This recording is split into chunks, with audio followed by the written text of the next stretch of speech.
আমার থেকে বেশি ব্লেসড এই ক্ষেত্রে কাউরে দেখি না। ফার্স্ট অফ অল আমার পরিবার, আমরা 6 ভাই বোন, আমি সবার ছোট।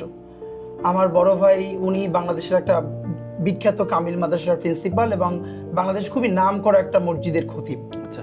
এবং উনি একই ধারায় মাদ্রাসায় পড়াশোনা শেষ করে বোর্ড স্টান করেছেন, দেন আবার কুষ্টিয়া ইসলামিক ইউনিভার্সিটি থেকেও পড়াশোনা শেষ করে উনি গোল্ড মেডেল পেয়েছেন এবং পিএইচডি কমপ্লিট করেছেন ওখানে। আমার পরের ভাই সেও জগন্নাথ ইউনিভার্সিটি থেকে ফার্স্ট ক্লাস ফার্স্ট।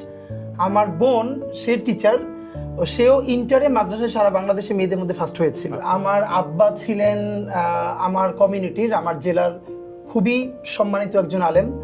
আমাদের ভালো লাগার যেটা হলো, আমরা সবসময় বলি যে আমার আব্বা হচ্ছে শরীফ মাওলানা আব্দুল হাদি, আমার পুরো উপজেলা হাদি হুজুর বললেই সবাই চেনে। এবং আব্বার নামটা আমার নাম এখন পরিচিত হয়ে গেছে, আমার নামটা ছিল ওসমান বিন হাদি। আচ্ছা। তো এই যে সবাই এখন হাদি বলেই আমাকে চেনে, মেনলি হাদি আমার আব্বার নাম। তো এটা আমার জন্য খুব আনন্দেরও। এই জন্য এমনি দেখবেন যে আমার যারা আগে চেনে, আমার ফ্রেন্ডরা ওসমান নামে ডাকে, আর শেষে এখন লাস্ট নেম হিসাবে সবাই হাদি ডাকে।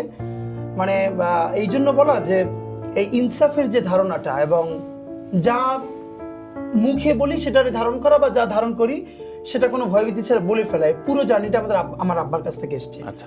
আমরা ভাই বোন অলমোস্ট সবাই এরকম একদম। মানে ইভেন আমার এটা অনেকে ওই যে আমাকে একবার বরিশালে একটা, আমি তখন আমি নাগরিক কমিটিতে ছিলাম এনসিপি হওয়ার আগে, তো বরিশালে একটা প্রোগ্রামে গিয়েছিলাম, আমাকে প্রায় 10 থেকে 12টা নাম্বার থেকে হুমকি দেওয়া হলো। আমার পরিবারের সব মেয়েরা কিন্তু একদমই নিকাব করে, হিজাব করে, আবার প্যারালালি তারা ইউনিভার্সিটিতেও পড়াশোনা করে। মানে সবার জার্নিটা এরকম, যেমন আমার এখনো দুটো ভাগ্নি ঢাকা ইউনিভার্সিটিতে পড়ে, ইন্টার পর্যন্ত মাদ্রাসায় পড়ে, ওরা একদম নিকাব হিজাব করেই যতদূর ভালো করা যায়। তো আমার বোন সেও তো টিচার, তো এইটা আমি সময় লিখছিলাম।